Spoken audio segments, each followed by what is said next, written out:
Messieurs et dames, vous faites bien de continuer à nous suivre dans ce programme.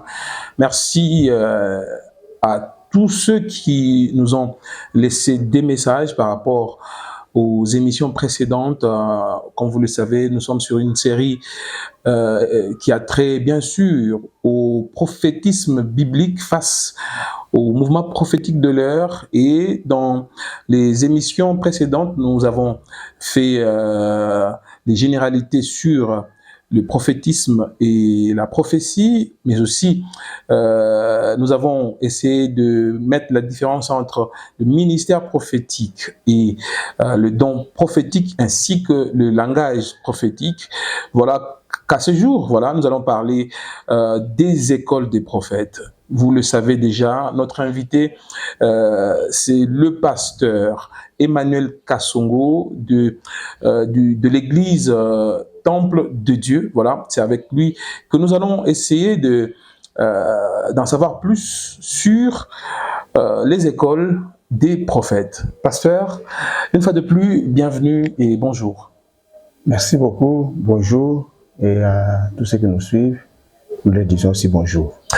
Alors, ça fait quand même plus d'une fois qu'on vous reçoit dans cette émission, et d'ailleurs, il y a plusieurs questions qui reviennent notamment sur le messianisme et le prophétique biblique. Alors, est-ce qu'on peut, avant de parler des écoles des prophètes, essayer d'éclairer la lanterne là-dessus? Merci beaucoup. D'abord, je corrige sur une chose, sur l'église. Ah oui. C'est l'église évangélique, la cité des dieux. La cité des dieux. Oui. Ah oui. Je vous ai entendu parler du temple. Exactement. Oui, c'est la cité des dieux. La cité des dieux, exactement. Merci. Oui, sur le messianisme. La problématique ici, c'est que nous puissions nous comprendre. Comme nous avions dit que nous ne faisons qu'apporter une pierre. Exactement. Pour que nous puissions avoir une bonne compréhension. Le prophétisme ancien, si on doit le dire ainsi, avec les Ésaïe, les Jérémie, tout ça, Ézéchiel, tous ces prophètes, tous les 12 mineurs et les trois majeurs, voilà. La manière dont ils ont exercé, c'était tout un service, tout un ministère. Ils n'avaient que ça. Ils n'avaient que ça. Et Dieu les a envoyés en mission pour aller faire l'évangélisation en prophétisant. Parce que le fait d'annoncer, comme je vous ai dit, c'est annoncer, avertir, appeler les peuples à la repentance. C'était le travail d'un prophète. Voilà. Bien sûr qu'il y avait les prophètes qu'on appelait les prophètes de la cour, qui exerçaient aussi ces ministères-là dans la cour, aux côtés d'un roi, pour orienter le roi. Les rois. Parce que pour la plupart des prophètes qui étaient dans la cour, ils devraient donner les messages dont Dieu voulait pour la nation. Alors, ces prophètes qui nous ont prophétisés dans l'Ancien Testament, parce que quand ils nous prophétisaient, je disais qu'ils exerçaient un ministère, un service prophétique. Ils annonçaient. Et vous avez vu, quand vous avez vu, je vous ai dit, il y a même la ligne de temps. Avant la déportation, pendant la déportation et après la déportation. Ils annonçaient le message. Maintenant, l'arrivée du messianisme, Jésus attendu, quand lui-même est arrivé, nous n'avons plus les prophètes authentiques, comme des Ésaïe. Au moins qu'on nous prouve le contraire. Si déjà commençons par le Nouveau Testament lui-même, s'il y a un prophète qui a exercé, à part Jésus lui-même qui était le prophète, en même temps, s'il y a un autre prophète qui a exercé au même titre que Ésaïe. Commençons par Matthieu jusqu'à l'Apocalypse. Parce que la Bible elle-même parle de Jean-Baptiste comme le plus grand des... Oui, c'est un précurseur. Voilà, et le dernier. Et le dernier. Ici. Deuxièmement, les prophètes que nous trouvons aujourd'hui dans la Bible, dans le Nouveau Testament, vous allez vous rendre compte que c'était des prophètes à don. Ce n'était pas des prophètes, un prophète comme ministère au sens strict. Voilà. Mais c'était des prophètes qui avaient des dons. Pendant des prières, on va vous dire, il y avait des prophètes, ils ont dit quoi, mettez-moi Paul et Barnabas à part. Ah, bien sûr. À un moment donné, notre prophète était Agabus. Il a regardé, il était là, il a vu Pierre, il a vu Paul, il a pris sa ceinture, il s'est lié. Il a dit que l'homme à qui appartient cette ceinture, il sera lié à Jérusalem de la même manière que je me lie aujourd'hui. C'est des prophètes à don. Comprenez? L'apôtre Paul, il est vrai que l'apôtre Paul parle de ce cinq ministères en les citant nommément dans le Nouveau Testament. Ces ministères-là, c'est qu'il faut comprendre. Il y a des ministères temporaires, même s'il les cite, mais il y a des ministères temporaires. Lesquels? Par exemple, le ministère apostolique. Si je prends le ministère apostolique, il est temporaire. Parce que là aussi, si nous allons plus loin, nous allons dire que les apôtres authentiques, nous ne les avons pas. Aujourd'hui, ce jour, on n'a pas des apôtres authentiques. Parce que pour être apôtre, il fallait être témoin oculaire. Et la Bible dans les Actes vous dit très bien qu'après la mort de Judas, il fallait faire le choix. Il fallait faire le choix. Et on a dit, il faut qu'on choisisse parmi ceux qui étaient avec nous dès le commencement avec Jésus, c'est-à-dire depuis le baptême de Jean, qui a fait le parcours avec Jésus, mais il n'était pas apôtre, il était dans les groupes, en train de suivre aussi. Et jusqu'à la mort, la résurrection, et jusqu'à ce que Jésus est monté. Il faut qu'on choisisse parmi ces gens-là. Ils n'ont pas commencé par la prière. Ils ont commencé d'abord par établir les critères. Si nous nous attelons à ces critères, nous disons que l'apostolat aujourd'hui n'existait pas. Si nous nous attelons à ces critères-là, parce qu'actuellement, il n'y a personne qui a vu Christ comme témoin. On peut le voir par la foi. Oui, maintenant, ce n'est pas la foi. Alors, quand ils ont cherché, ils ont trouvé deux.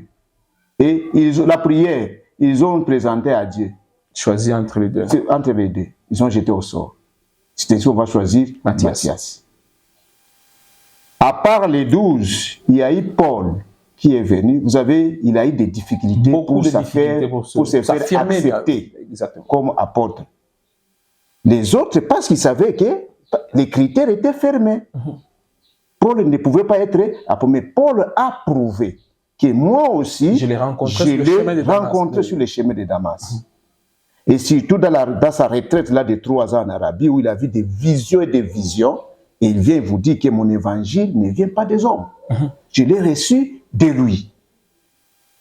Alors, et c'est ainsi que Paul est parmi les apôtres authentiques. Paul c'est un apôtre authentique. Parce qu'il a vu, quand ils se sont rencontrés avec Jésus, Jésus l'a fait apôtre. Exactement. Comprenez? Mais nous disons que au sens large, parce que l'apôtre, par définition, nous disons aussi que c'est un envoyé. Or, le Saint-Esprit continue à envoyer. Parce que le Saint-Esprit continue à envoyer, nous disons que nous pouvons aussi avoir les apôtres aujourd'hui. Mais pas les apôtres authentiques. Voilà. Il faut qu'on se comprenne. Les apôtres authentiques au même titre que Pierre, que Paul, il n'y en a plus. Mais les apôtres envoyés, comme on dit, c'est comme ils sont envoyés, voilà. Nous pouvons parler de l'apostolat. Parce qu'il n'y a que nous d'aujourd'hui qui se revendiquons. Timothée ne s'est jamais revendiqué. Oh, lui, quand même, il était tout près des apôtres, il était dans des missions. Jean-Marc ne s'est jamais revendiqué. Et même le compagnon de Paul, Luc, Apollos, il ne se revendiquait pas. Voyez un peu. Si pas eux, mais les pères de l'Église, les origines, ils ne se sont pas revendiqués d'être apôtres. Mais si nous devons aujourd'hui dire que nous disons, nous définissons comme étant un envoyé, nous pouvons aussi appeler les Timothées comme étant les apôtres. Voilà. Mais ils ne sont pas apôtres authentiques. Parce qu'il y avait des apôtres, les authentiques, c'est des apôtres de premier rang. Peut-être ceux que Jésus lui-même a choisi. Mais si Timothée veut être apôtre, nous pouvons accepter, Timothée peut être un apôtre de deuxième rang après les apôtres. Après, il y avait des pères des églises origines, les Thomas d'Aquin, les Jérôme, etc., etc. Ils peuvent être peut-être les apôtres de troisième rang. Ceux d'aujourd'hui qui se revendiquent, et aussi peuvent se donner les rangs. Comprenez? Mais, par définition large, nous disons qu'il y a des apôtres, mais pas des apôtres authentiques. Tout comme, ne mélangeons pas les choses. Tout comme les prophètes, vous êtes apôtre, vous êtes prophète, mais pas prophète au même titre que Ésaïe, au même titre que Jérémie. Vous comprenez? Parce qu'il y a un problème de messianisme. Quand le Messie est venu, mais vous allez encore prophétiser quoi? Les authentiques, il a prophétisé, quand il nous a appelés, tout Jésus. Ça, il nous préparait à ça. Une vierge sera si quand vous prenez Ésaïe, vous vous rendez compte que c'est un prophète messianique. Comprenez? Les ministères et prophétiques n'est plus à jour aujourd'hui, n'est plus d'actualité. Parce que quand l'apôtre Paul parle de ces 5 ministères, tenez bon qu'il y a des ministères, qu'il y a des ministères temporaires, parmi lesquels les ministères prophétiques, les ministères apostoliques, et des ministères qui sont là, comme le ministère pastoral. Je ne parle pas parce que moi je ne dis pas pastoral parce que moi je suis pasteur. Non, je ne dis pas à cause de ça. Moi aussi je veux être apôtre, mais je ne veux pas m'octroyer l'apostolat comme je n'ai pas apôtre de millième rang, par exemple. Moi je n'ai pas été avec Christ pour que je m'octroie l'apostolat. Vous comprenez? Je veux aussi être prophète, mais c'est difficile que j'exerce comme Ésaïe. Moi aussi j'aime ça. Mais je ne vais pas me coller ça pendant que je sais que bibliquement, ça ne se justifie pas. C'est ainsi qu'aujourd'hui, on ne peut pas comprendre que quelqu'un prophétise, par exemple, toute une journée. Non. Il est là, il reçoit... Il ne fait qu'il devient comme un entonnoir où il reçoit... Non. Même les autres. Parce que vous savez, un prophète, il y a un moment où il prophétise, et il y a un moment aussi où il se tait. Il doit aller chercher aussi Dieu.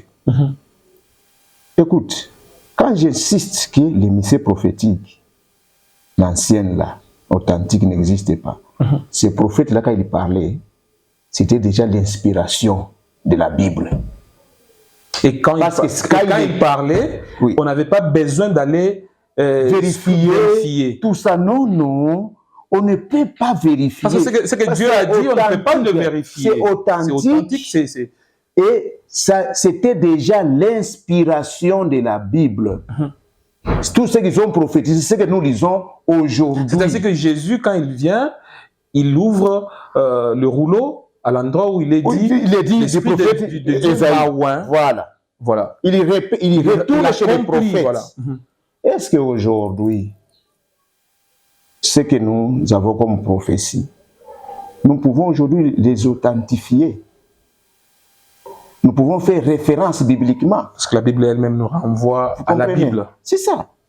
La Bible s'interprète par elle-même. Bien sûr, voilà. Ne faisons pas l'amalgame ici. Nous voulons éclairer. Mais nous disons que les prophètes, nous ne disons pas que les prophètes n'existent pas, mais les prophètes authentiques, non. Parce que même parce que les prophéties, les prophétiques d'aujourd'hui, et tout ce que nous prophétisons là, nous ne sommes pas obligés de les accepter.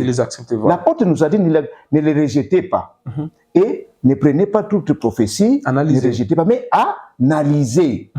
Mais ça, quand Esaïe parlait, vous n'analysez pas.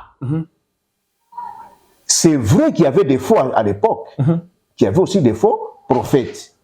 Mais c'était facile de les détecter. Voilà. Que celui-là ne vient pas de Dieu. Parce que des prophètes authentiques étaient assermentés. On les connaissait. Vous comprenez? Aujourd'hui, la prophétie, quand vous venez me prophétiser, je ne suis pas obligé d'emblée d'accepter.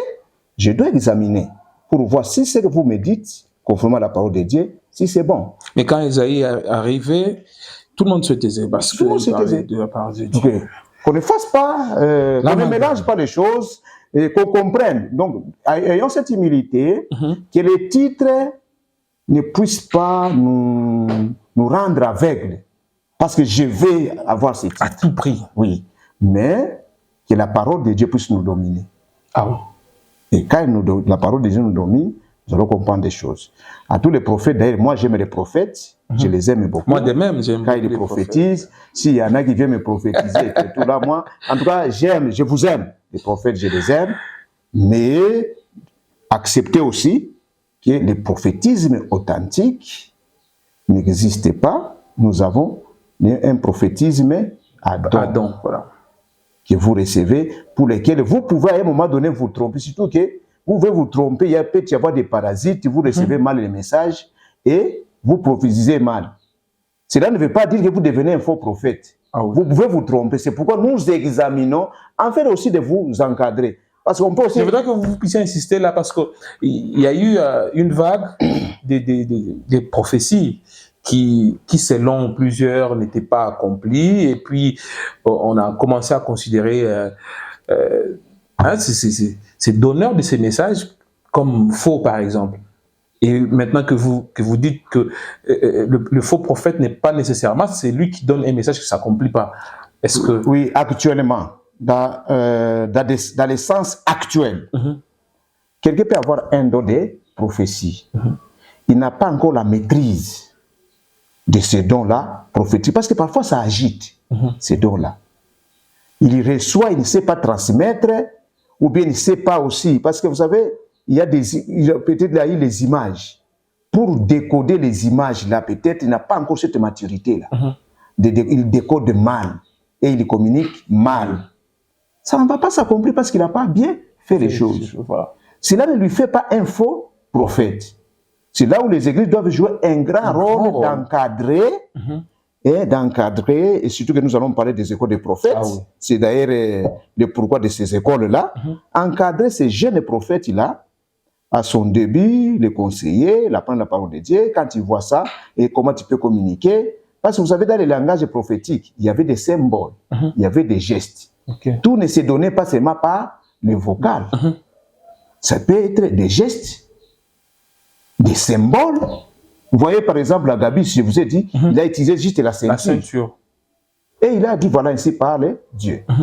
Donc il y avait ça. Donc le prophétisme, il y a beaucoup de langages.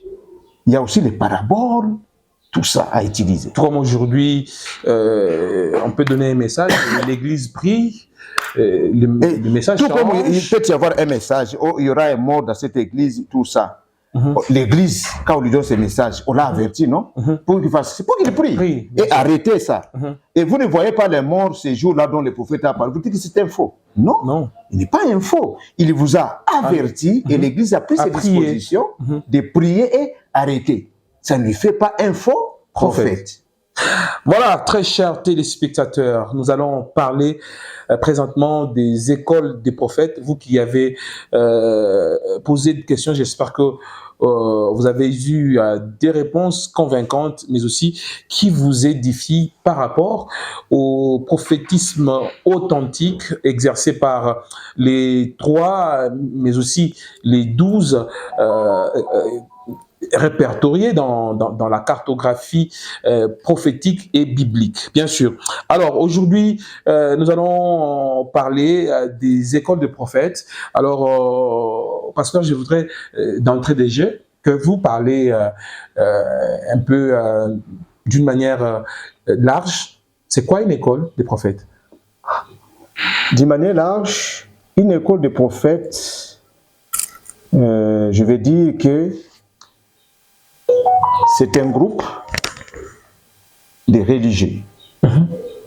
Ou, bon, parlons des chrétiens, des religieux des chrétiens, qui en eux, on détecte ou on veut découvrir quelque chose comme un don qu'il faut encadrer, les regrouper, vous les regroupez quelque part pour les enseigner, les orienter pour qu'ils puissent grandir sur le plan spirituel et même sur le plan charisme social, tout ça, la maturité.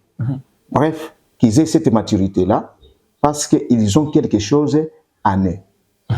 Et ces groupes-là, écoles, ce n'est pas seulement pour les prophètes. Voilà. Nous pouvons encadrer tous ceux qui ont des dons, parce que chacun a un don. Et il ne sait pas qu'il a tel don. L'école peut nous aider à découvrir ce qui est caché à nous, dont le Saint-Esprit a posé pour les bénéfices de l'Église. Parce que nous avons beaucoup de dons qui meurent dans les gens parce qu'ils ne savent pas. Et l'école devient très importante. Voilà. Et dans les anciens temps, ça se passait comment? Les écoles de prophètes. Parlons des écoles de prophètes. Quand le prophétisme à son niveau va commencer, qu'on appelle le prophétisme ancien, il va évoluer. Et très souvent, à un moment donné, à partir de Samuel, il y a eu des groupes qu'on appelait des groupes de confréries. Des confréries. Ces groupes de confréries, donc, pas des confréries dans la chair, mais des confréries spirituelles. Ça veut dire, je suis prophète, tu es prophète. Voilà. On est dans un Et surtout qu'on connaissait la lignée de chaque prophète.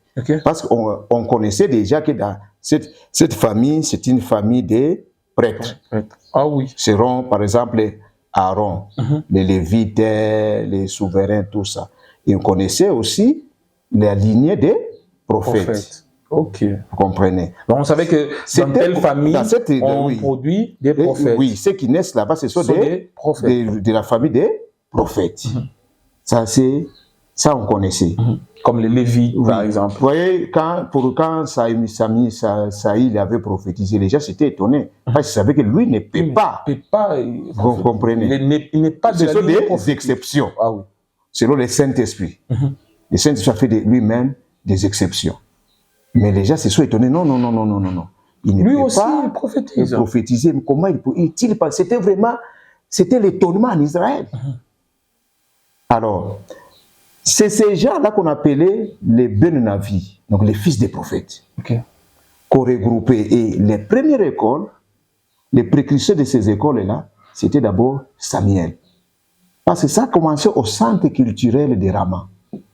C'est à Rama que les écoles des prophètes ont commencé. Et en tête, il y avait Samuel. Vous voyez, même les troupes des prophètes ont dit, tu prophétiseras avec eux, tu vas te rencontrer un troupe de prophètes, on dit à Saïl, voilà. C'était toute une école de prophètes, mais ces prophètes-là, c'était des prophètes extatiques. Les gens qui tombaient en délire et qui prophétisaient. Et ils étaient sur, vous voyez, en Israël, ils priaient dans des hauts lieux. Tu vois, on dit, ils descendaient à Gibéa, Elohim, une montagne, en train de prophétiser eux-mêmes. C'était des écoles de prophètes, une école déjà des prophètes. Après Samuel, ça va se répandre avec Élie, Élisée, tout ça, les écoles, on va voir les écoles non seulement à Rama, vous allez trouver les écoles à Gibéa, à Gilgal, vous allez trouver les écoles à Jéricho, il y avait des écoles à Bethel, donc plusieurs écoles, à peu près plus ou moins 7 écoles existaient déjà. À cette époque-là, d'Élie et Élisée. Mais ces écoles-là des prophètes, là on dit, dans ces écoles, il y avait des fils des prophètes. C'est qu'ils n'étaient pas seuls il y avait un prophète reconnu, donc un prophète assermenté, si on peut dire,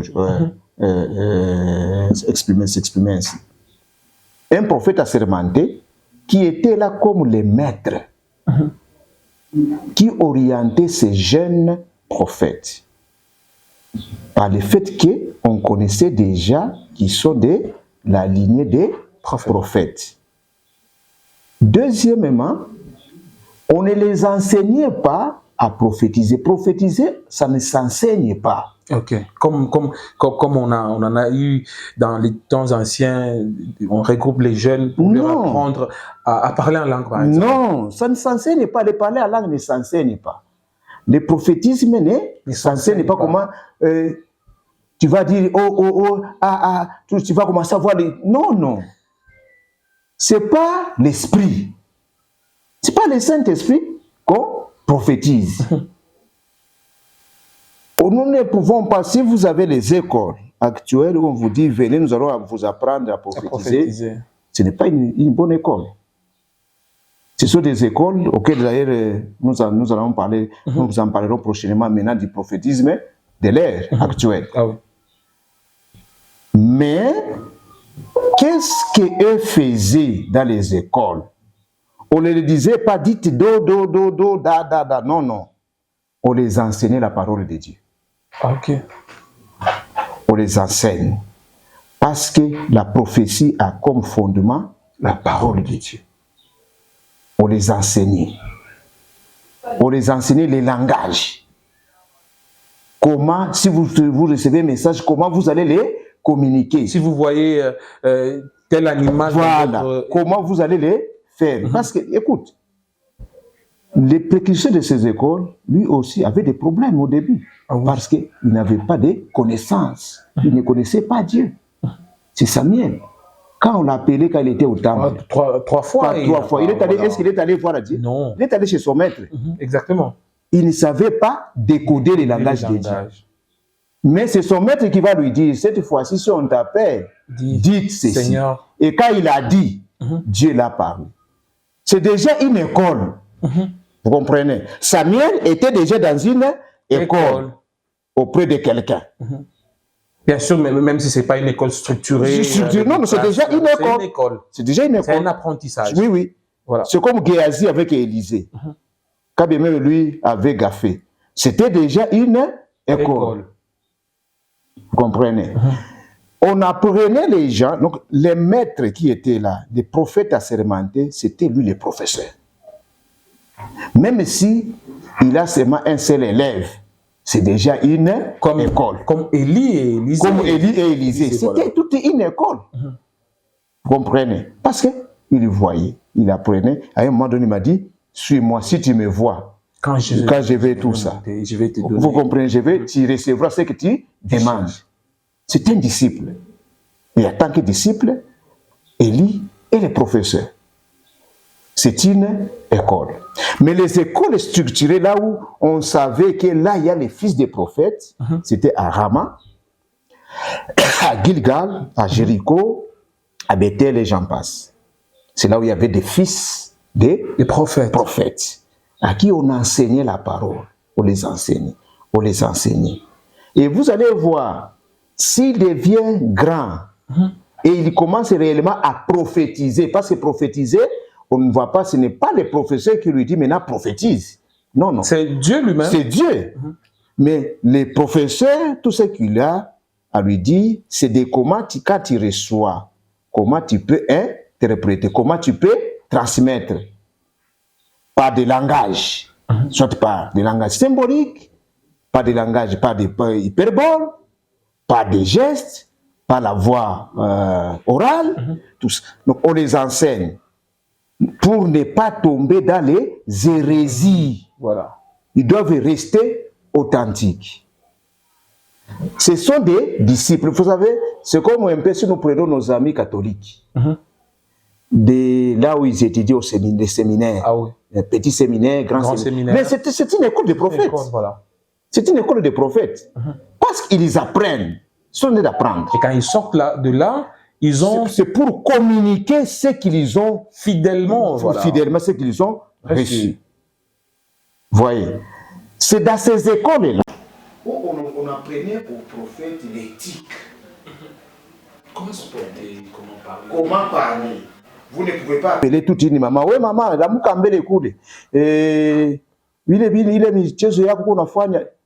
Écoute, c'est dans les écoles qu'on doit apprendre toutes ces choses. Toutes ces choses-là.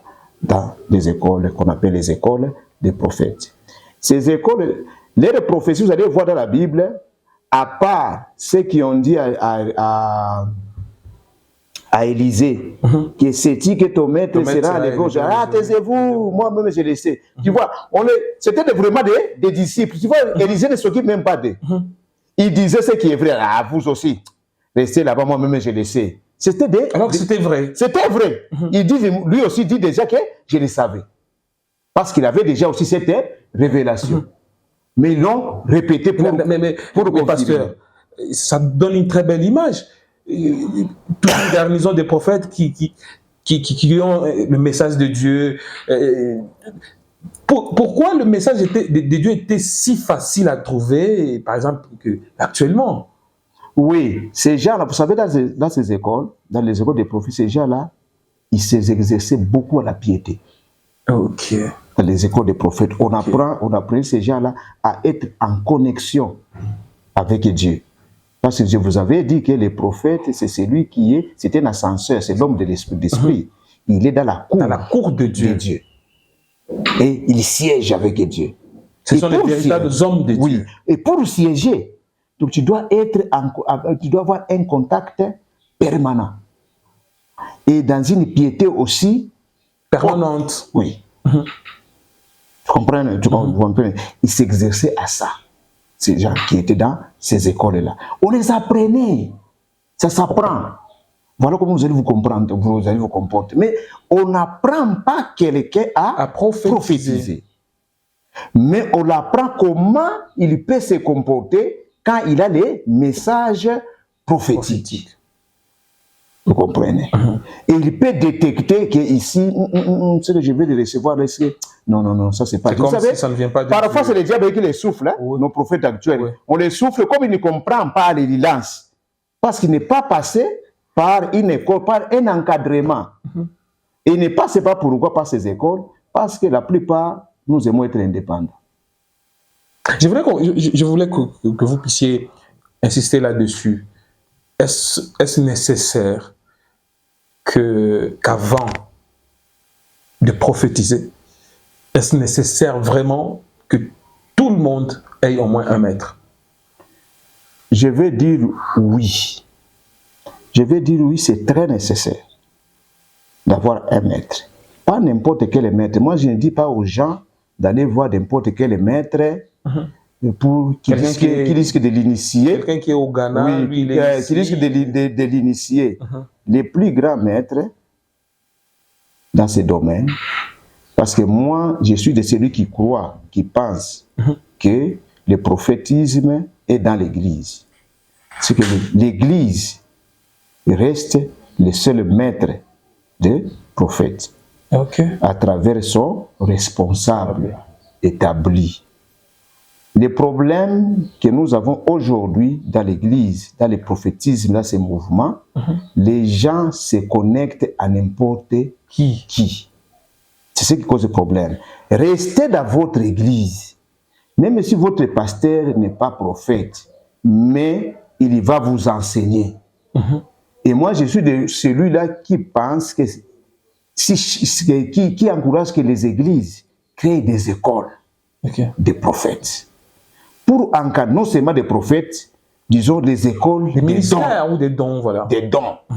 Parce que vous savez, aujourd'hui, les gens, on pirate vite les dons de prophétie. Pourquoi? C'est parce que c'était un don JT pour les gens qui veulent avoir de l'argent. Voilà. Parce que c'est facile de venir, monsieur, c'est dit que voilà, j'ai vu ça, tout là. Mais pourquoi il y a aussi les dons de miracles. Nous avons les paralytiques. Pourquoi les dons de miracles n'est pas en vogue? Il n'y a que la prophétie. Mais nous avons besoin que les paralytiques marchent. Tu veux me dire que, bon, en fait, dans ta famille, il y a des sorciers, tout ça. Pourquoi vous ne pouvez pas le délivrer? Voilà. Quand on me dit que non, Cédric, c'est lui qui t'a sorti cette attente. Mais après, faites quelque chose. Voilà ce qui est plus important. Nous avons des malades qui ont dans les églises, qui ont des maladies incurables. Mais il y a aussi des dons de guérison. Voilà. Pourquoi ces dons-là, nous n'entendons même pas. C'est comme s'il n'existe seulement la prophétie. Vous comprenez?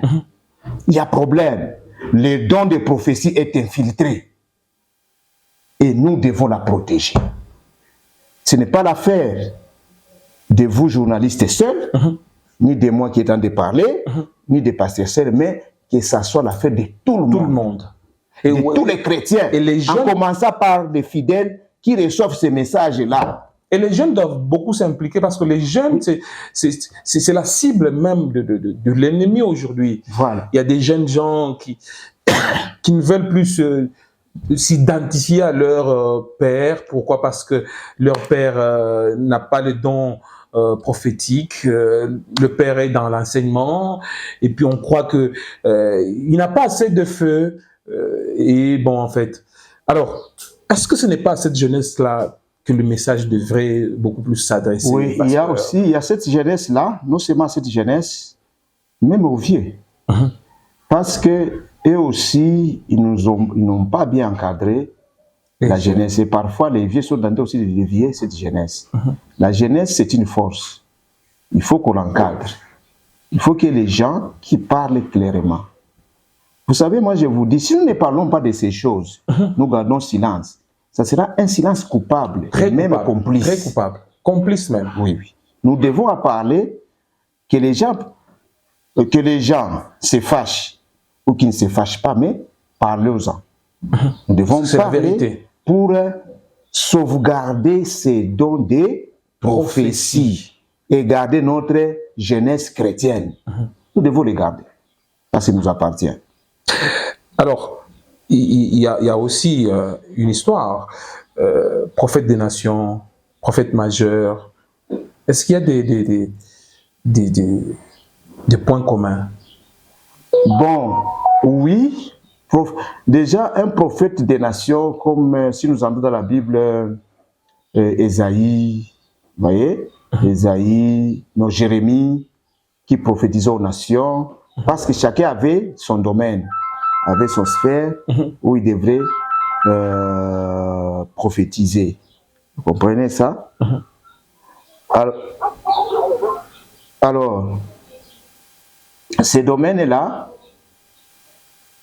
où chacun devrait exercer son ministère, il y avait des prophètes qui étaient, qu'on appelait les prophètes majeurs. Les prophètes majeurs ainsi que les prophètes des nations, prophète majeur, qu'on appelle prophète majeur, c'est par rapport au nombre de livres qu'il a écrits. C'est pourquoi les trois là, on les appelle les prophètes majeurs. Et les autres, les prophètes mineurs. C'est comme ça qu'on les appelle bibliquement. Mais aujourd'hui, j'entends les gens dire que moi je suis majeur. Bon, je n'ai pas une réponse à eux. Il y a qu'eux qui peuvent venir nous répondre. Ils sont majeurs par rapport à quoi? Quand Dieu les a appelés, nous on n'était pas là. Oui. Ils sont majeurs par rapport à quoi? Pourquoi ils s'appellent majeurs et les autres sont des mineurs? Tout ça, bon. Il n'y a que eux. Mais dans la Bible, les prophètes majeurs, c'est les prophètes qui a beaucoup écrit. Vous savez, Ésaïe, il a 66 chapitres. C'est pourquoi il est parmi les majeurs. Ézéchiel également. Jérémie, il est à plus de 40 chapitres. Mais les 12 qu'on appelle les mineurs, Sophonie, tout ça, ils n'ont pas beaucoup écrit. C'est par rapport à ça, au nombre. Ce n'est pas que les messages de Sophonie étaient petits par rapport au message d'Ésaïe. Mais ni bouingi, voilà message, voilà livre qu'ils ont écrit. Maintenant, si aujourd'hui quelqu'un se dit il est majeur, ou bien il est mineur, tout ça, des nations, bon, Jérémie lui a été établi dès le vent de Samuel comme prophète des nations. Si Dieu lui a dit qu'aujourd'hui Dieu est venu, que toi tu as le ministère authentique, tu es prophète, tu es des nations, bon, moi je n'étais pas là quand on lui parlait. Alors on est en train de cheminer petit à petit vers la fin de cette émission, pasteur. Je voudrais que vous puissiez rassembler beaucoup de pièces afin de les joindre et donner quelque chose à ceux qui nous suivent par rapport aux écoles des prophètes. Est-ce que c'est d'actualité aujourd'hui? Qu'est-ce qu'on peut faire aujourd'hui? Parce que dans les temps anciens, on apprenait l'éthique et autres choses. Qu'est-ce que les écoles des prophètes doivent faire aujourd'hui? Les écoles sont d'actualité des prophètes parce que nous avons des prophètes Adam. Bien sûr, le prophétisme en tant que ministère n'existe plus. La voyance, ça n'existe plus. Elle est déjà partie avant même que le prophétisme ne prenne l'ascenseur. Mais nous avons des prophètes Adam. Comme il y a des dons de prophétie qui existent, nous devons encadrer dans les écoles les amis qui ont ces dons-là pour que nous puissions éviter les abus. Si nous avons des abus aujourd'hui, c'est par manque d'encadrement que nous avons ces abus qui est en train de vraiment de prendre de l'ampleur dans la ville, même dans les pays en général. Je soutiens que l'Église puisse avoir une école d'encadrement. Certainement, il y aura toujours des enfants dociles. Exactement. Qui vont entrer dans cette école-là pour apprendre auprès de leurs responsables. Les responsables, il faut bien le dire, qui sont les pasteurs. Les pasteurs. Parce que les pasteurs peuvent désigner parmi les anciens, parmi les diacres, parmi un serviteur, il peut désigner quelqu'un pour les représenter dans cette école pour enseigner. Qu'est-ce qu'on doit enseigner dans ces écoles? Par exemple, aujourd'hui. Si je dis aujourd'hui, on forme une école et on commence à les enseigner. On envoie des enseignants. Par exemple, aujourd'hui, nous allons voir les symboles prophétiques. C'est là aussi qu'il y a un problème. Il y a, si tu fais un rêve ou une vision, on te pourchasse par un chien, par exemple. Voilà. Voilà. On enseigne les symboles prophétiques, les rêves. Vous voyez? Parce que les dons de prophétie se manifestent par plusieurs modes opérando. Vous comprenez? Par plusieurs canons, comme vous l'avez dit là. Alors, vous devez commencer à enseigner. Parce qu'il y a celui qui reçoit les messages par des rêves, par des visions, par la voix audible. Vous savez, parce que c'est pour éviter, quand l'autre reçoit les messages par la vision ou par les rêves, qu'il ne puisse pas les copier celui qui reçoit par la voix audible. Parce qu'il y a aussi ces problèmes-là de concurrence parmi les jeunes. Les enseigner à rester authentiques, à rester eux. Pas, donc, il est lui. Il ne doit pas se comparer à l'autre.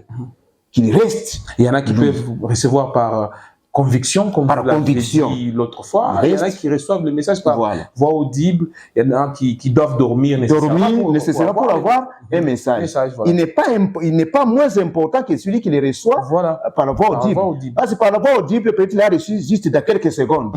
C'est un petit message comme ça. Mais celui qui a dormi, il peut se réveiller avec toute une historique. Le cas de Pierre qui somnolait et qui a vu... Voilà. Donc il faut qu'on enseigne à nos prophètes Adam actuels, nos prophètes actuels, dans ces écoles-là, les enseigner l'éthique, parce que un prophète doit avoir l'éthique. Et il doit respecter les gens. Quand il s'adresse, quand il est à l'église, il reçoit un message, comment il va les transformer, parce qu'il y a des grandes personnes. Parce que le ministère ne te rend pas impoli, plus grand que tout le monde, par exemple. Il ne te rend pas impoli, il ne te rend pas plus grand que tout le monde. Voilà. C'est un don que tu as reçu, exerce-le pour l'édification de l'Église. Et vous allez insister encore que c'est pour l'intérêt de l'Église. C'est pour l'édification de l'Église, parce que nous sommes un corps, nous sommes les membres du corps de Christ. Donc, les dons de prophétie, vous les enseignez aussi dans cette école-là, vous dites que ce n'est pas pour aller faire des consultations prophétiques. Tu es là toute la journée Quelqu'un entre, tu prophétises. Vous savez, sors, les jusqu'à consultations 18 heures. prophétiques là dont on parle, c'était dans la période de la voyance, Ah oui. où on cherchait les prophètes, les voyants. Vous comprenez? Ce n'est pas aujourd'hui, je me crée quelque chose, j'écris consultation prophétique, tel jour où vous venez, je vais vous prophétiser. C'est comme si vous voulez téléguider Dieu. Dieu prophétise maintenant parce qu'il y a des gens. Parce qu'il y a des gens. Donnez-moi le message à prophétiser. Non. Un prophète ne prophétise pas chaque jour. Ce n'est pas une obligation pour lui et cela ne lui fait pas un faux prophète. On prophétise quand il y a un message à donner. Voilà. Que Dieu, c'est alors que de Dieu, Dieu va vous donner ces messages. Tout ça, ça passe par l'école des prophètes. Il faut passer par une école, qu'on enseigne déjà la parole de Dieu. Parce que la prophétie doit avoir comme fondement la parole de Dieu. Qu'on ne fasse pas de blagues. Il y a beaucoup, je ne sais pas ce qui s'enseigne dans des écoles des prophètes. Parce que j'apprends qu'il y a des écoles. Je ne sais pas ce qui est enseigné. Vous savez, dans les temps, si nous rentrons dans les temps pour terminer l'importance des écoles, vous allez voir des faux prophètes étaient détectés facilement. Parce qu'on savait que plusieurs prophètes, des vrais, des authentiques, on savait les identifier dans les écoles. Même un fils de prophète qui sort pour faire des habits, vous allez l'identifier vite. Mais aujourd'hui, nous allons les identifier comment? Ils ne sont pas dans des écoles. Ce sont des ils sont éparpillés. Ils sont des Melchisedec, oui. Nani. Donc il est lui-même, en fait. il est sans père, il n'a pas de généalogie. Donc il existe par lui-même. Comment est-ce que nous allons les identifier ces gens? Oh, nous savons qu'il n'y a que Christ. Et il y en a qui croient que quand vous parlez de l'école, c'est le symbole d'une salle de classe et puis vous avez un carnet. Ça peut être aussi l'église. Ça peut être aussi l'église. L'église, c'est déjà d'abord une école. Une école, voilà. Maintenant, pour lui donner une bonne connotation, comme la période des Ben Navi, les fils des prophètes, on collecte les personnes que vous voyez. Ces frères ici, quand il est pris avec telle personne, des cas de maladie, c'est le berger. Souvent, il y a des résultats. On va vers la spécification. Oui. Voilà. C'est juste quand il donne les messages, mais ces rêves-là, même s'il les donne en tâtonnant, là, en balbutia, souvent ça s'accomplit. Quand il intervient dans quelque chose, quand il parle, nous voyons la sagesse. C'est là le rôle des pères. Nous voyons la sagesse. Vous prenez ces mondes-là, ces personnes-là, vous les regroupez. Vous commencez à les enseigner et vous les soumettez à une prière. Commencez à vous retrouver tel part, tel jour, commencez à prier. Commencez à prier. Si vous recevez les messages, ne les donnez pas. Venez d'abord me les dire comme ça, de passer tenter de les suivre. Et là, c'est là qu'il y a un problème. Pourquoi? Parce que les jeunes vont dire Papa, on m'étouffe. Je suis étouffé. Moi, je ne sais pas pourquoi nous sommes accusés. Les pasteurs sont accusés comme les étouffés. Si les étouffés, nous avons décalé tout ça. Vous savez, même si les pasteurs, même si moi les pasteurs, j'ai fait les cales, tout là. Si vous avez la chose de Dieu, ça va toujours se manifester. Dieu un jour va me prendre moi en tant que pasteur. Si je suis dans votre chemin, il me prend comme ça. Il me met à côté, il vous laisse passer. Ah oui. Soyez seulement patient. Si vous avez Dieu, vous passerez. Moi, je ne peux pas faire ça. Parce que l'école demande aussi la patience. La patience. L'abnégation, mais aussi l'endurance. Donc, j'exhorte les églises, les jeunes, les prophètes, qu'on entre dans des écoles de prophètes. Dans des écoles, des églises reconnues. Pas les gens qui vous appellent, qui venez, je commence. Vous ne les connaissez pas. Vous ne connaissez pas sa doctrine. Vous ne connaissez pas, il a prophétisé. Et puis pour vous appeler, je vous ai dit que nous n'avons plus de prophètes authentiques. Vous le trouvez, lui, il a tout. Et il commence à vous encadrer.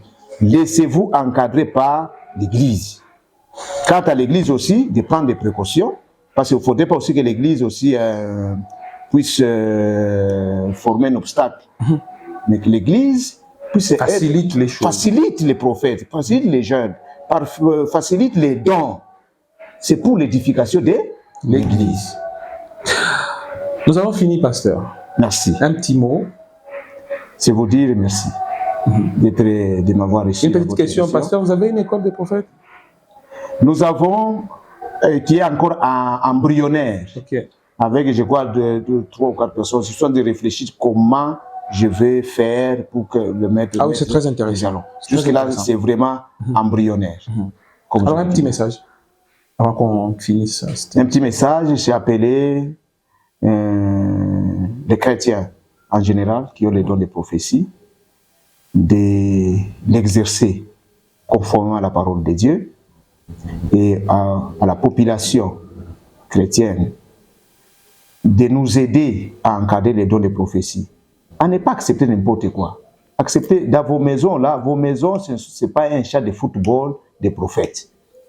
C'est votre maison, vous avez une église, on veut vous prophétiser sur tel message, écoutez-les, mais vous devez les examiner. Vous n'êtes pas obligé de l'accepter du coup, directement, mais examinez les messages que vous donne. Si c'est conforme, si c'est pas conforme, vous dites à ces prophètes, là, non, je suis désolé. Je suis désolé, ce que vous me dites. Moi, j'étais content que quelqu'un avait réagi.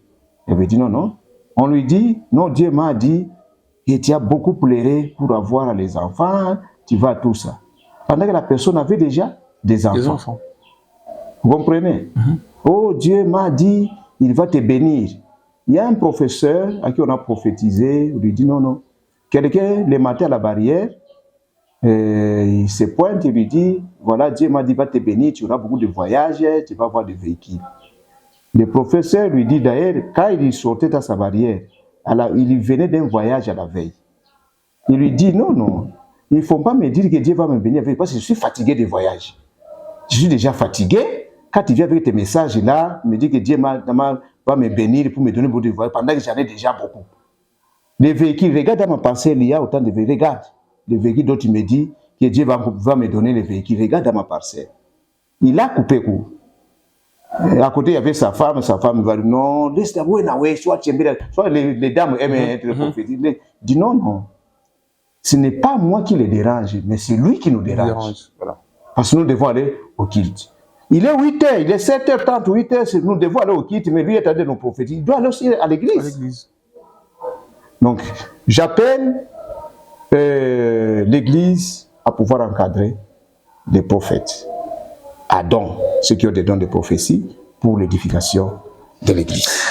Voilà, nous avons fini, très chers téléspectateurs. Merci à vous de nous avoir suivis. Nous avons parlé aujourd'hui des écoles des prophètes, toujours dans notre grand thème qui est le prophétisme biblique face au mouvement prophétique de l'heure. Merci au révérend pasteur Emmanuel Kassongo de nous avoir reçus dans son bureau et d'avoir accepté également notre invitation au sein, plutôt dans cette émission Passage oblige. Merci à celle qui est juste en face de moi. Elle s'appelle Lorraine Koussoumoukonkole, bien sûr. Et à ma droite, il y a Daniel Kalimi Lokoko, qui est le réalisateur principal de cette émission. Très chers téléspectateurs, merci à Franck Lutumba pour la programmation. Merci sincèrement à Nixon Boukassa, qui nous gère techniquement et qui permet que ce son, mais aussi cette image, puisse vous parvenir à partir de numéro 3, avenue Chef Katanga, de la NCD, mais aussi de la radio-télévision Osana. À la prochaine.